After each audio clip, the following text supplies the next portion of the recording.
about a priest? Blast Ernie? Ernie, from Sesame Street. Edward got Ernie when he was 18 months old, and Ernie was with him the whole time.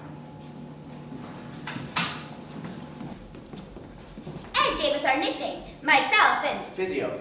Oh, you guys should take this on the road. You're like this great comedy team. You're like Bert and Ernie. And we still call each other Bert. And Ernie. We bought him the bird dog, the... Physio. And myself. He was the one who had more of a sense of humor about it than us, because we were the ones who were watching him change. You know, I think you can learn so much from all of the kids, because they're the ones that are... And we're the ones crying. The role kind of changes, because at the beginning it's like you're the one who takes their hand and leads them along this journey, but at the end... It's like they take your hand. Ed knew. He just knew. That this was the road he was going to go. And it's almost as if he's letting us know that. I have to go myself. Ernie got married with Edward. Still have her.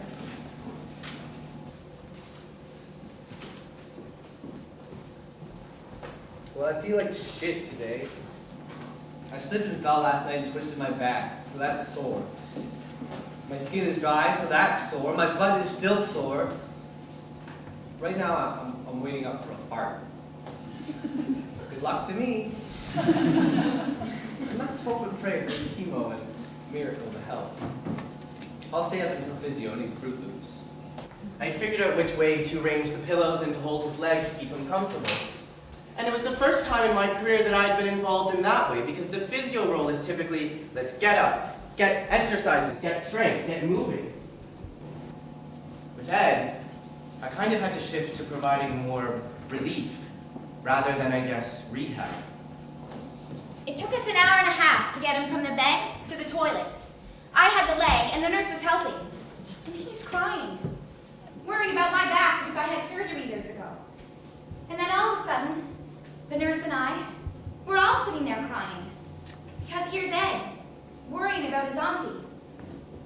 I had dreams about that for months. I never wanted to feel rushed, or make him feel that someone down the hall who's being actively treated to cure their disease is more important than the time I have with him. I felt very protective over him, maybe a little motherly. He had to be under general anesthetic for his dressing change, so I went down, and I remember thinking, oh my God, they're being too rough on him. So I went over, because I knew what his needs were, and it was just hard to watch maybe someone being a little too rough. Even though he was completely asleep, I just felt this need to protect him.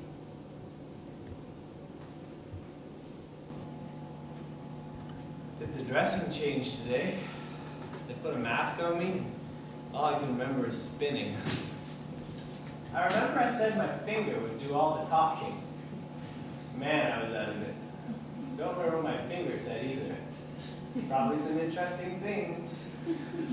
It wasn't a nice thing to have the dressings changed. Up until probably the last month, he was doing it all himself. He was actually getting pretty good at it. And as he was getting out of bed, the nurse moved the chair on him, and he had his good leg knocked out from under him. After that, everything just went downhill. They came and introduced themselves and told me they were from pediatric palliative care. They might as well have been monsters. Monsters with ugly masks, because that's how I saw them. So now I know they perform a very vital service, and they're very nice people.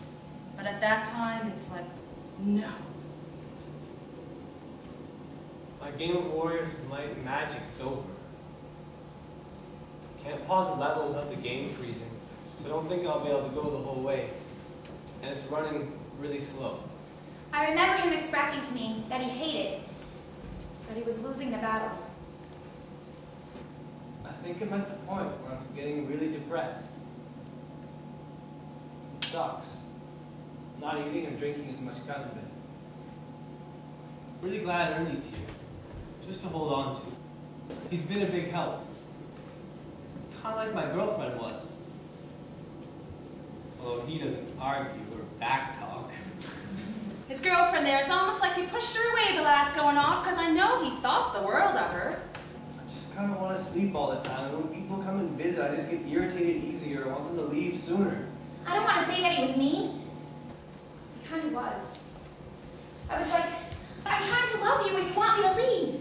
He did it to my daughter, his cousin too. I could see him slowly starting to wean her too. He wouldn't just be mean, but sarcastic. But I think it was his way of trying to prepare them.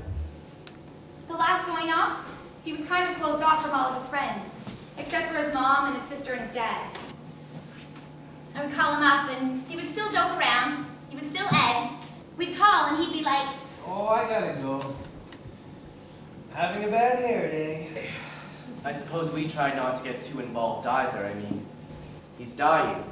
How many people does he want in his life? To what degree do we walk away and put up barriers to protect ourselves from pain? And to what degree do we just walk in with him and sit with him in that pain? He was just miserable. I was kind of the pain queen. You name it, he was on it as analgesic. Intravenous infusions of stuff we haven't tried before, unprecedented. So to hear in his journal that... I don't really want more drugs. Every time I go up a drug or get a new one, it makes me wonder who's winning. I felt badly that A, that he felt that, but B, that he didn't feel he could express that to me. He always presented the Dragon Slayer approach, and to say that he was not sure that this was going to go well for him was a revelation.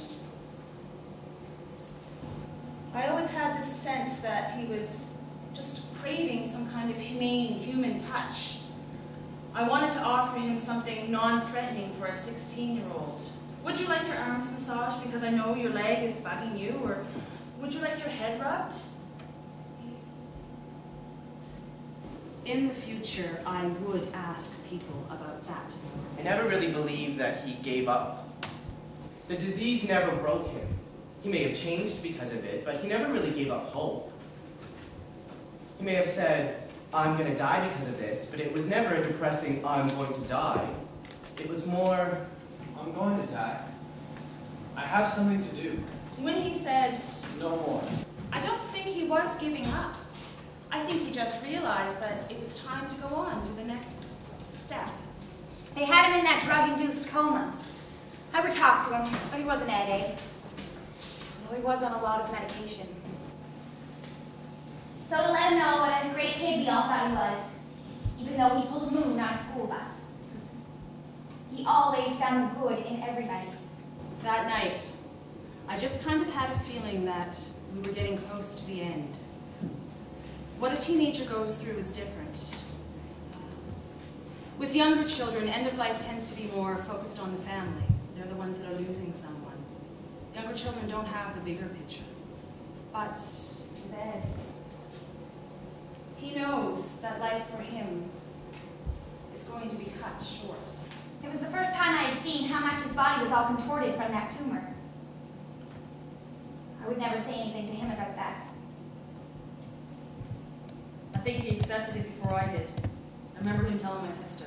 God has planned for me what God has planned for me. And I can't even say those words, because if I say them, it makes them real.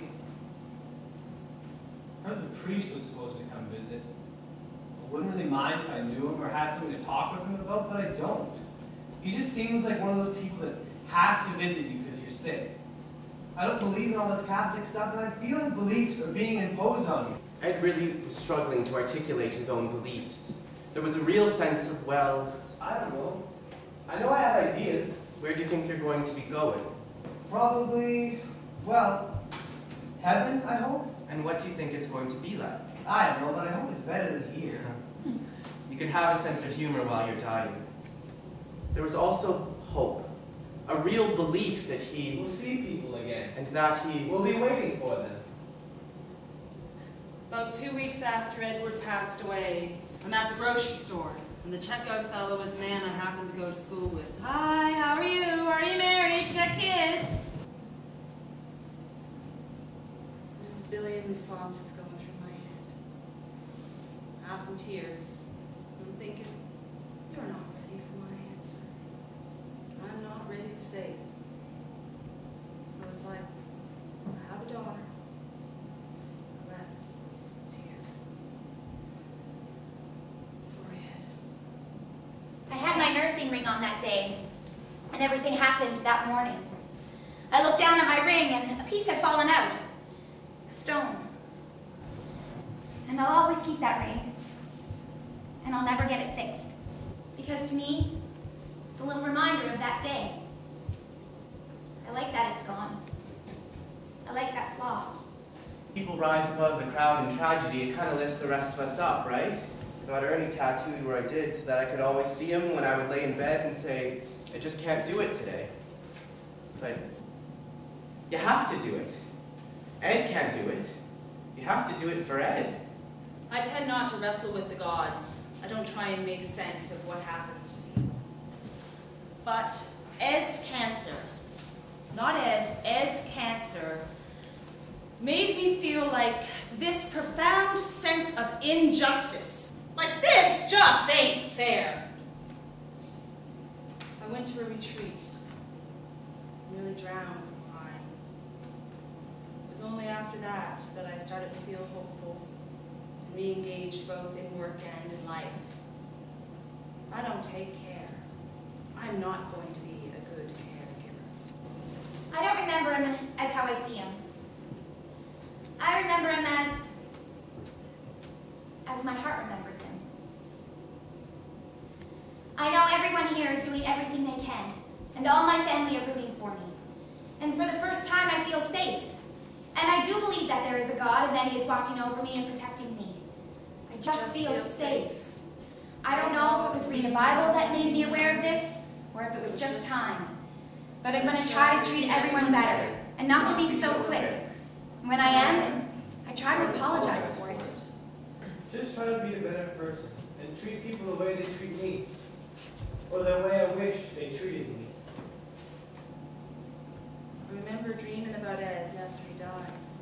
I don't know when it was, but a dream is like a song. He's always walking. I remember I said to him, "Oh, Edward, you look so good." And he did look good. Then I woke up. I miss you. You look so good. Here's to another day, and hopefully tomorrow will only be better. I'll try to make an impact, positive, on someone's life, or at least make them laugh. Tomorrow's always better. Always. No matter what. Love, Ed.